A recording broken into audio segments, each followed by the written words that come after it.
What would you think about being on a cruise for 2 whole months? It sounds like a dream, doesn't it? Well, that's exactly what we did, sailing halfway around the world on the beautiful Crown Princess. It wasn't just a holiday, it was an adventure filled with breathtaking scenery, fascinating history, new friendships and countless moments that made us smile.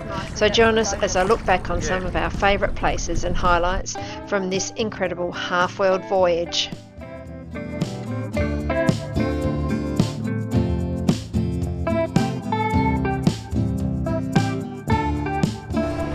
Well, here we are. We're at the airport. We are getting a flight this morning. We're stopping off at Kuala Lumpur first, and we've got 2 days there before we head over to London.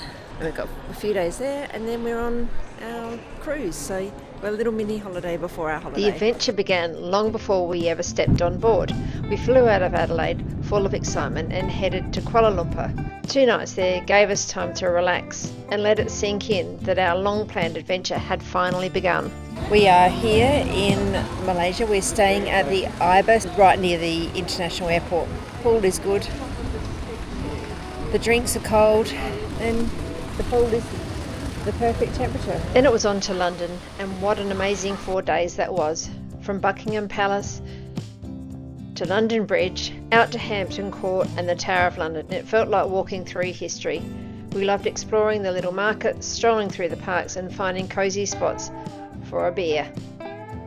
Every corner had something new to discover, and we couldn't help but think how lucky it was to be here, starting this once-in-a-lifetime journey. From there we caught the train down to Dover, spending 1 night in this historic seaside town.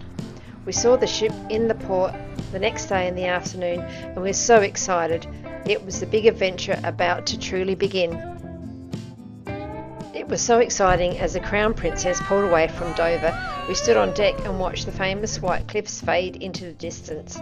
The sea breeze was cool, the air was filled with chatter and laughter, and we couldn't wipe the smiles off our face. This was the start of a journey that would take us halfway around the world. Enjoying having a balcony cabin? Our first country to visit was Norway. Welcome to Bergen.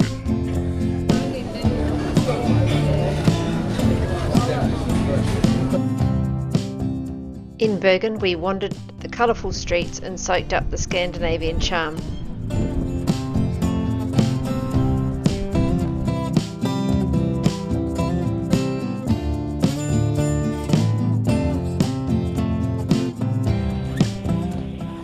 We soaked up the history, enjoyed a few cold beers and went for a visit to the Bergen Fortress. That's our outing in Bergen. We are on the way back to the cruise ship now. Cruising through Norway's fjords felt like stepping straight into a postcard. Towering cliffs, deep blue water and little villages nestled into valleys. Skolden and the fjord completely stole our hearts, a tiny village tucked away at the very end of the Lustrefjord, the innermost arm of Norway's famous Sognefjord, known as the King of Fjords. Sailing deep into that fjord, surrounded by snow-tipped peaks and countless waterfalls, felt absolutely breathtaking. We ticked off another one of our bucket list experiences while in Norway, visiting a glacier. We are going on a tour to see a glacier today. We're on the tour bus. We joined a day trip by bus, winding through some of the most majestic scenery I've ever seen. It was everything I imagined and more: towering peaks, crisp mountain air, and that feeling of standing somewhere truly special. Little did we know that there was even more beauty waiting for us in the days ahead.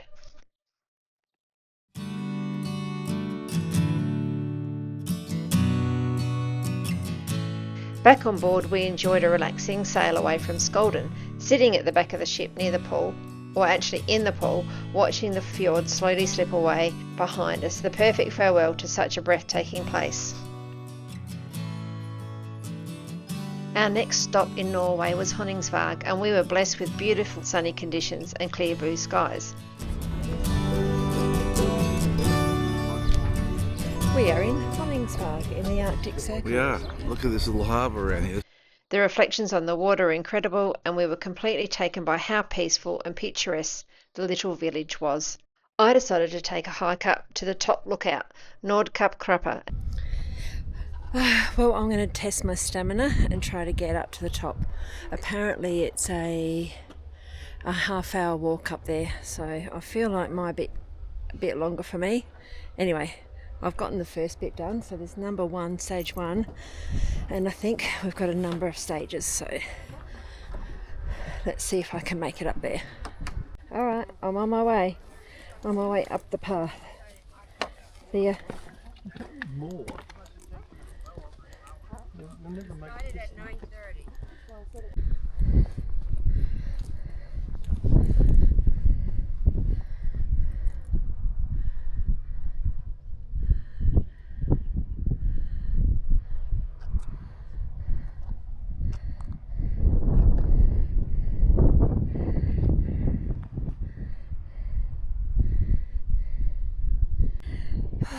An update. I've come up quite a way. I'll keep going. It's steep, lots of steps, been done very well, and it's hard, but the view will be worth it. I don't even think I'm halfway yet, so who knows if I'll make it all the way up. We'll see. Well, I'm guessing you want to know, did I make it to the top or not? Yep, I'm up here. Wow. And the view from the top was absolutely worth it. It was one of those moments where you feel proud of yourself for pushing on, standing there, looking out across the landscape, feeling on top of the world.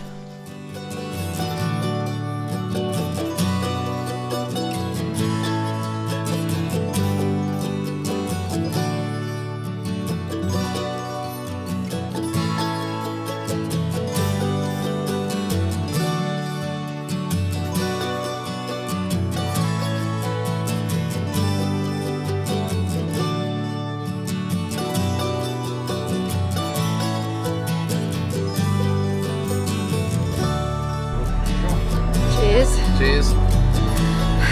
This is to climbing up big hills. From Norway's majestic fjords and glaciers to its northernmost reaches, this country had already stolen a piece of our heart, and yet the journey was only just beginning.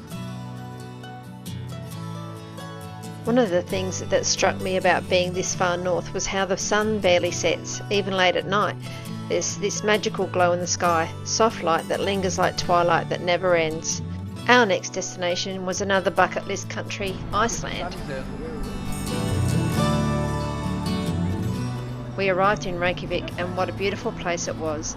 That morning we wandered around the town exploring its colourful streets, small shops and local landmarks. It felt more like a friendly village than a capital city, full of charm and character.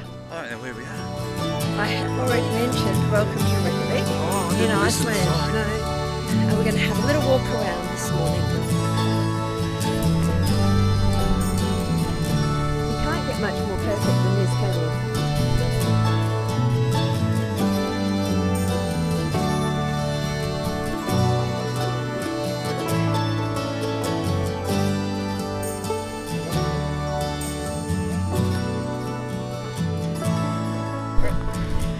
We are coming into the Blue Lagoon.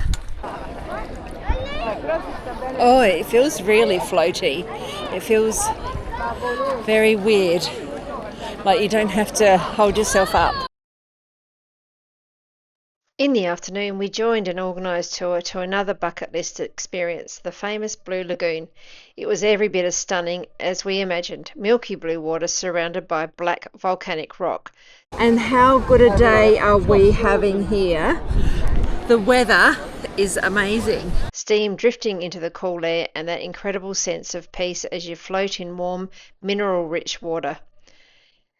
Surrounded by mist in the mountains, I remember thinking this really is one of those once-in-a-lifetime moments. You can see the steam coming off the water.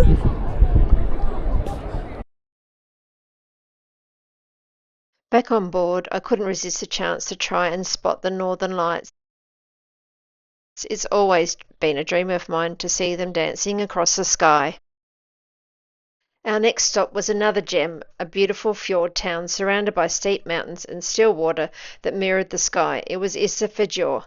That day I went kayaking, gliding through the calm waters with the ship and the cliffs rising around us. It felt otherworldly. Later we climbed part way up a hill to a lookout, where the view stopped us in our tracks.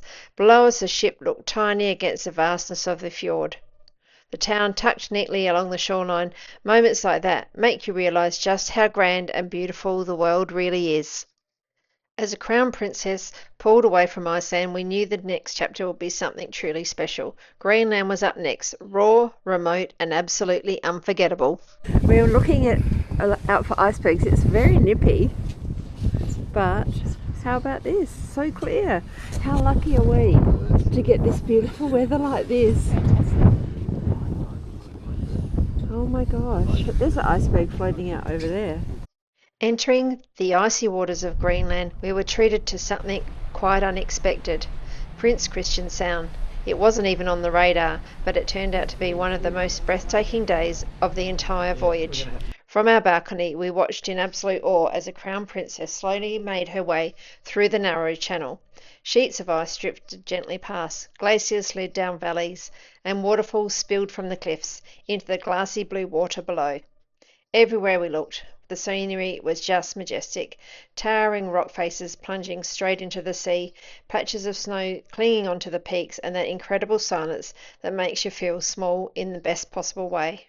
The water was so calm, so still, it was almost like sailing through a dream. It was one of those days where you hardly say a word, you just stand there taking it all in, trying to remember every second. Prince Christian Sound truly was one of the most magical experiences of the entire cruise. Hey, we're on the tender. It's a bit chilly, maximum of 6 degrees today. We're going to onshore to Greenland now, so going past some icebergs. Yep. And we're going to have a little look around at a still town, Nanortalik, something like that. Only 1,000 people live here, so it's a little tiny town. Our next stop was a small Greenlandic town of Nanortalik. Well, we are in Nanortalik. There's not much here. It's a very remote little place. And here come a couple of the kids on their bike. A bit of excitement for the day. But there's cute little bright houses. There is a beautiful church. There apparently is a supermarket. Looks like a souvenir shop. And a chilly breeze. Very chilly breeze. We went ashore to explore. Colourful houses dotted the rocky landscapes, each one standing out brightly against the grey cliffs and the icy water.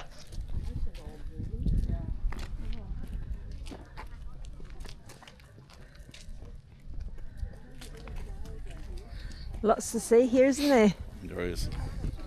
The people were friendly and welcoming, and we wandered through the quiet streets, soaking up the atmosphere.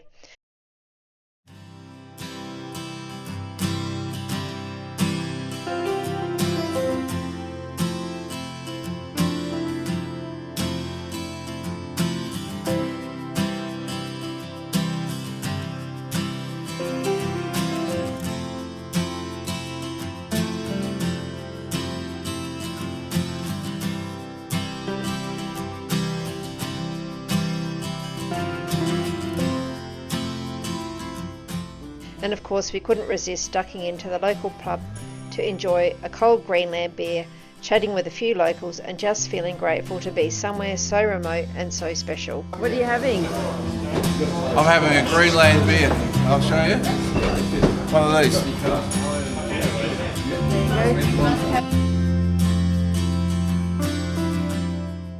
Our next port was Qaqortoq, another beautiful town surrounded by hills and calm water.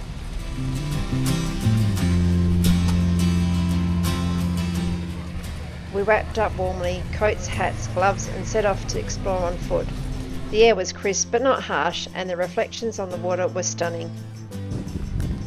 It was peaceful, clean, and so full of character. It's just starting to rain, but we've nearly finished walking around. Walking through these towns, it really hit me how lucky we were to experience this part of the world, a place that so few people ever get to see. Everywhere I looked, I felt that same sense of wonder and gratitude that travel can give you.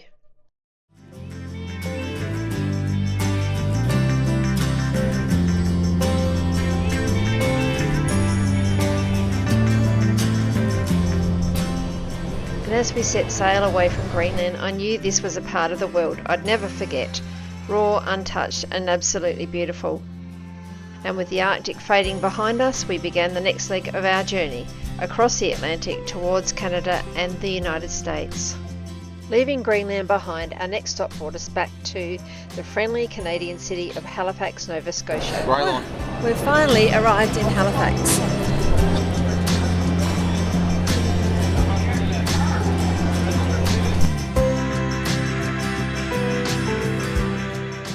Our first stop was the Halifax Citadel, sitting proudly on top of the hill overlooking the harbour, and from up there the views were spectacular. Ships below, city beyond, and the history of the place was fascinating.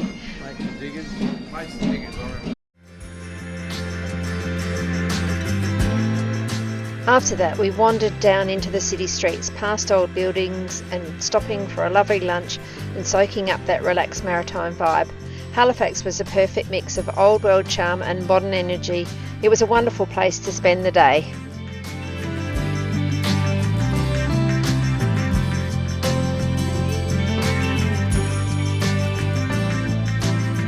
We've done our walking around, so it's time to get back on the ship.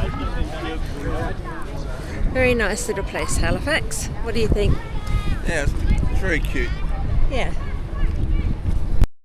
This next stop was big. We arrived in New York City early in the morning, and seeing the Statue of Liberty glowing in the darkness was absolutely surreal.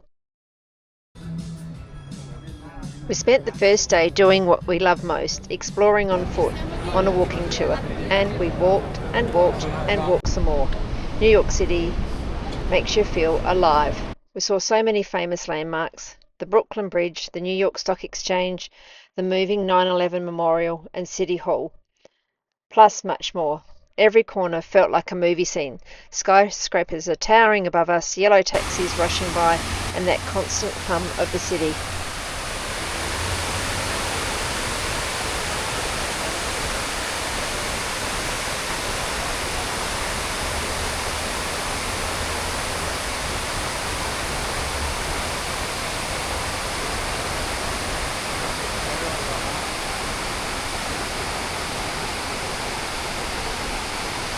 Municipal building.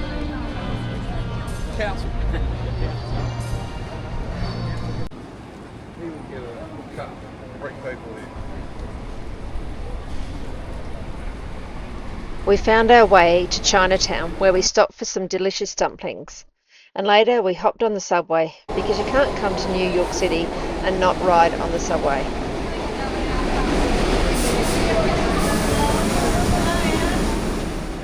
We made it to Grand Central Station, then braved the rain in Times Square, surrounded by neon lights and umbrellas. Even with wet shoes, we were smiling. It was all part of the adventure. We headed up to the Empire State Building next, and it was foggy and rainy, but we still decided to go, and it was worth it. It goes up a lot higher up there. Even through the mist, the city below looked magical.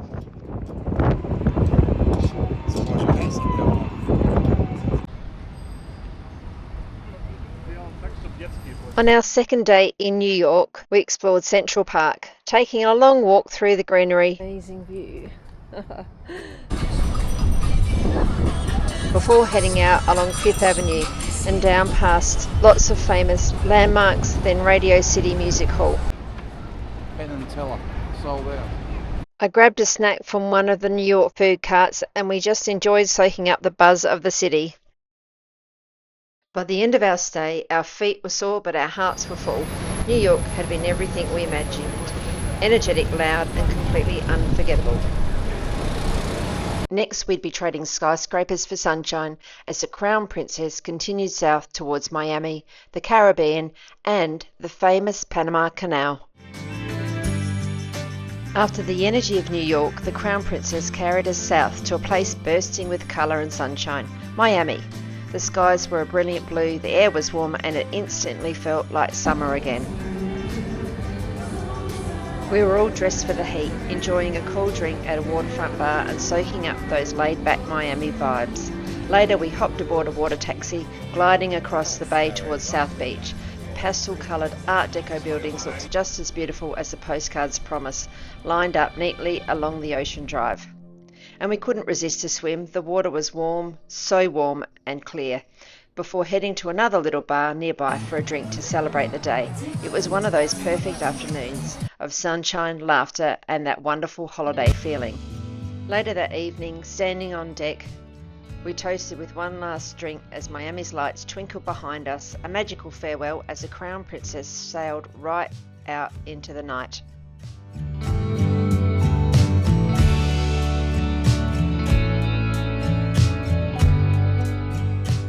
Our next destination was Colombia, and the moment we arrived we could feel the warmth, not just from the tropical air, but from the people and the colours all around us. Bright macaws greeted us near the port, and we entered the old town of Cartagena.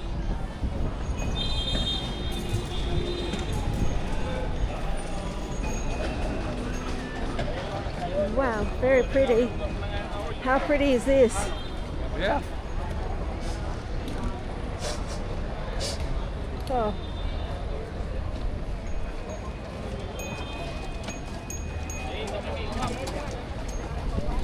We're in Colombia, darling. Yeah. We are. I reckon we're going to have a look around and then go back to the ship.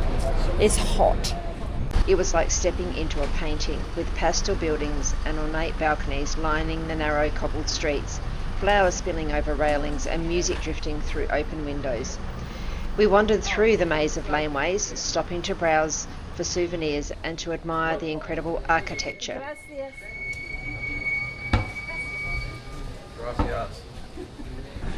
Welcome to Colombia. We also sampled What are you the drinking local there, beer Christine? at a shady bar, the perfect way to cool off while people watching in the square. It was quite the thing. Gracias. Hola. Hola.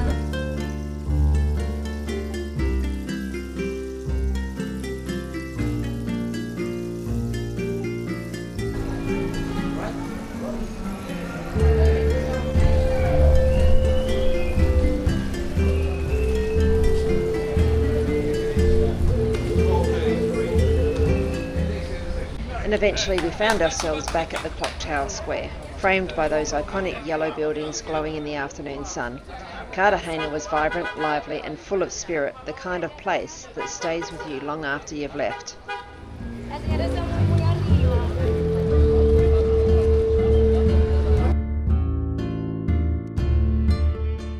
Next, our adventure would take us somewhere truly legendary, the engineering marvel that connects two oceans, the Panama Canal.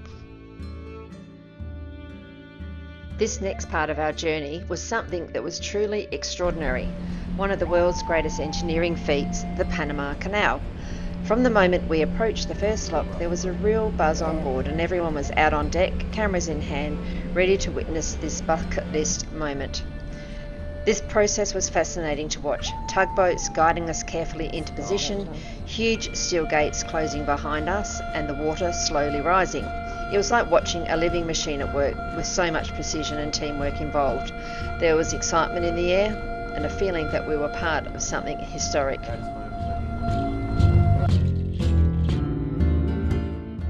And once we cleared the first set of locks, we entered Lake Gatun, a vast, peaceful stretch of water surrounded by lush green rainforest. Cargo ships and small vessels dotted the horizon, each one making their own journey across this man-made link between two oceans. It was an incredible contrast. Nature on one side, engineering brilliance on the other. Colorado Island is a microcosm of Panama's incredible biodiversity. It's home to over 120 species of mammals, including monkeys, sloths and anteaters. Over 400 bird species, such as toucans, parrots, and the harpy eagle, which is Panama's national bird. And over 100 reptile and amphibian species. And later, as we began our descent through the final set of locks towards the Pacific, we found a spot at the back of the ship to watch the action unfold. So this time we're closing the gates and the water is going to get pumped out so that we can drop back down to sea level. The gates opened and closed, one by one, as the water lowered and the Crown Princess slowly made her way out to sea. It was hypnotic, the gentle movement and the beeping of the gates, and the sense that we were retracing the steps of countless ships before us. And finally, we emerged from the canal and into the open water once again, with the skyline of Panama City glistening in the distance. It was an unforgettable day. Our next destination was Peru, where the ship docked at the port near Lima. Driving into the city was eye-opening, and the first glimpse of the slums on the outskirts told such a powerful story of the contrast and resilience. It was raw, real and deeply moving. The first place we headed into was the city's vibrant markets. The colours were unbelievable, with bright textiles, chatter all around and such incredible energy. Later we visited the San Francisco Monastery, famous for its fascinating catacombs beneath the church. It was eerie but deeply interesting, a place that makes you reflect on history and time.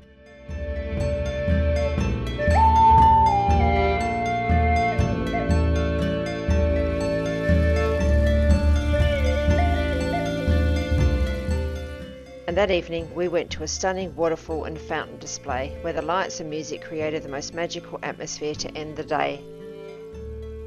The next day we travelled out to the ancient city of Pacacamac, a site that once served as a powerful religious centre long before the Spanish arrived. Walking among the crumbling temples and sandy pathways, we felt transported back in time. The site held so many dark secrets and stories, and it was fascinating to explore.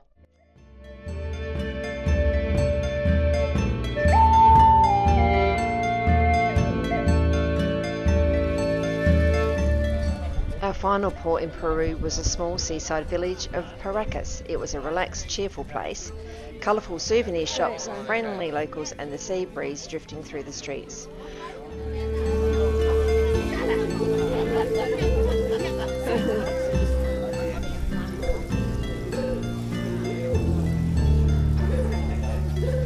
Hey, Pisco sours in Pisco. Everybody, cheers. We found a lively little bar and enjoyed some pisco sours and shared laughs with friends, especially Jeffrey, proudly showing off his new hat. It was one of those carefree, happy afternoons that reminded us of how much joy there is in simple moments. 20 soles. Leaving South America behind, we entered the vast Pacific. Days of open sea and endless horizons. It was a chance to slow down and relax and watch the world go by. Wow. And then after so many days, then came the moment that we'd been waiting for, Easter Island. Good morning. It is a day at sea today, but it's scenic viewing. And we are going around Easter Island. It's a rough day too, but the sun's out. And we're going to watch and see Easter Island from a distance. No way we would have gotten on land today given the amount of swell. Here comes Easter Island. We didn't go ashore, but as the Crown Princess cruised slowly around the island, we could see the rugged volcanic landscapes and those mysterious moai statues standing guard at the coast. It's one of those places that feels almost mythical, remote, ancient, and so beautifully isolated. I remember thinking how amazing it was to be seeing it with my own eyes, a tiny dot in the middle of the ocean that's captured the imagination of the world. Easter Island. A bit rough, isn't it? It's, But we're getting to see it. We wouldn't have got on. So, this is great.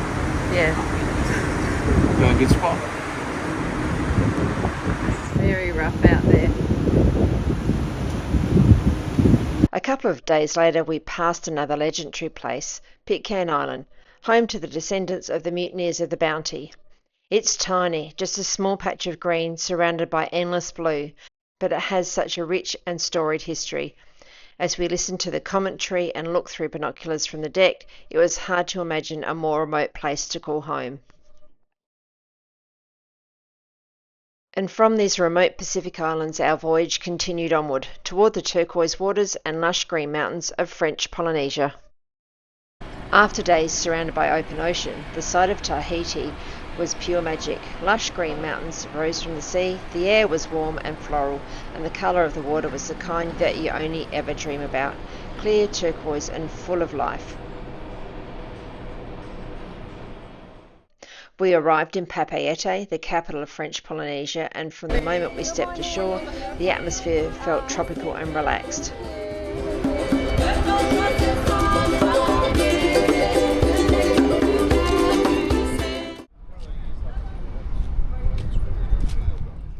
Markets buzzed with colour, stalls were piled high with handmade crafts and bright flowers, all carried on the warm island breeze. We booked ourselves on a local tour of the island of Tahiti, starting in Papeete. We've got 5 stops and it takes us 4 hours. Let's go on tour. Don't forget to like and subscribe. It's free. It is free. Don't forget, it is free to subscribe. Subscribe sounds like you have to pay money. No money. Yeah, so you get a notification of when our next episode is out. We decided to join a local bus trip right around the island, an adventure all on its own. It was a wonderful way to see the island. The scenery changed constantly, from coastal villages and black sand beaches to waterfalls, tumbling down rainforests, covered cliffs.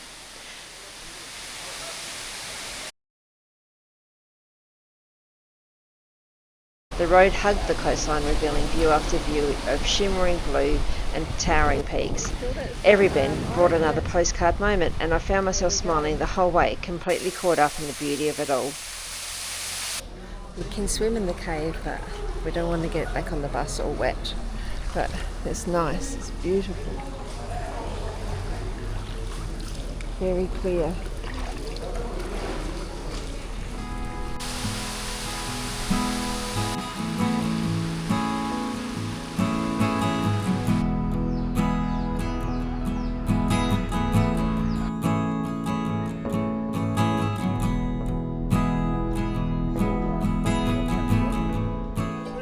From Tahiti, our journey continued to Moorea.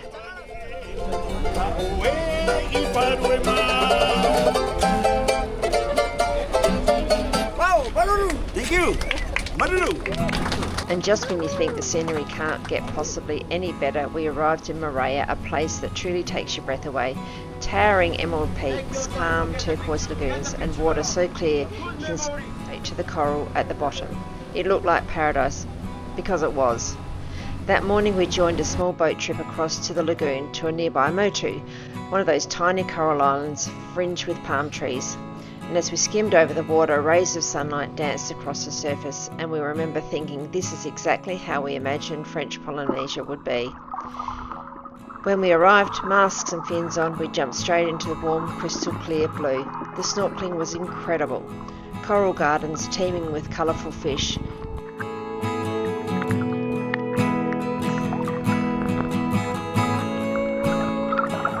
curious rays gliding past, and it felt like we were swimming in a living rainbow.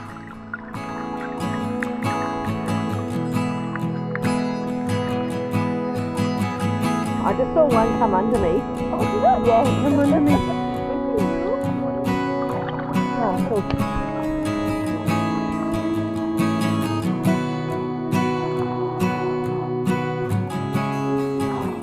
We also had a traditional barbecue right there on the motu before heading back into the water and having one last look around before we departed the island. It was magnificent.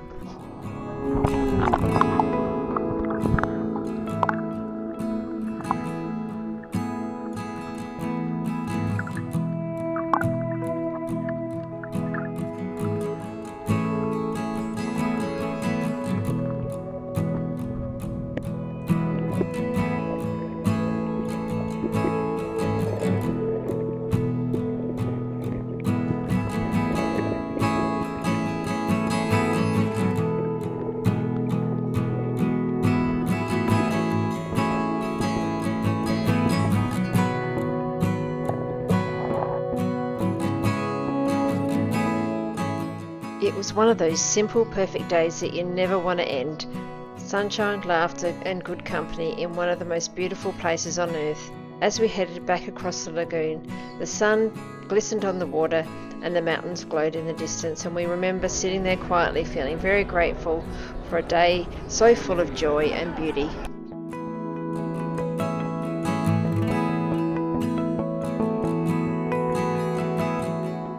After leaving the calm tropical waters of Moorea behind, we began our journey south, across the vast Pacific Ocean toward New Zealand, our next and final destination before home. When we arrived in New Zealand, the wind greeted us before anything else. It was breezy, a little wild, but that didn't stop us from heading out to explore. We made our way down to the ferry terminal and decided to take the short ride across the harbour to Devonport. It was only a 12-minute trip, but such a beautiful one, watching the Auckland skyline slowly disappear behind us, the sea sparkling and the city framed by the rolling green hills in the distance. Your vessel is currently boarding from Pier 1. That's Pier 1 for customers travelling to Auckland City. Devonport was charming, full of lovely old buildings along Victoria Street, boutique shops and cosy little cafes, souvenir shops and more. We wandered at our own pace, enjoying the slower, small-town feel that contrasts so beautifully with the buzz of the city.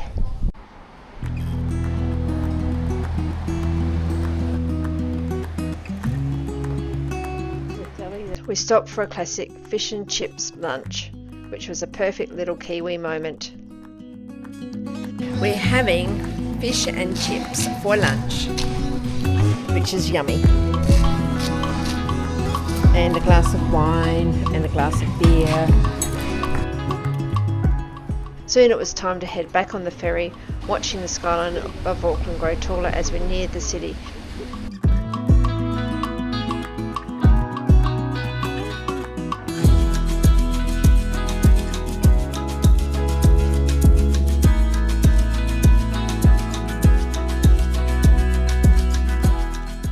We treated ourselves to a glass of wine at a rooftop bar,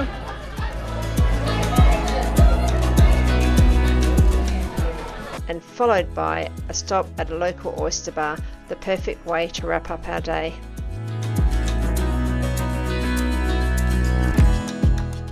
As night fell, we returned to the Crown Princess for the final leg of our journey. A few peaceful days at sea to reflect on everything we'd experienced. And then, as the sun rose one last time on our voyage, we sailed into Sydney Harbour. There we were, docked right next to the Harbour Bridge and the Sydney Opera House, two of Australia's most iconic landmarks, the perfect homecoming view.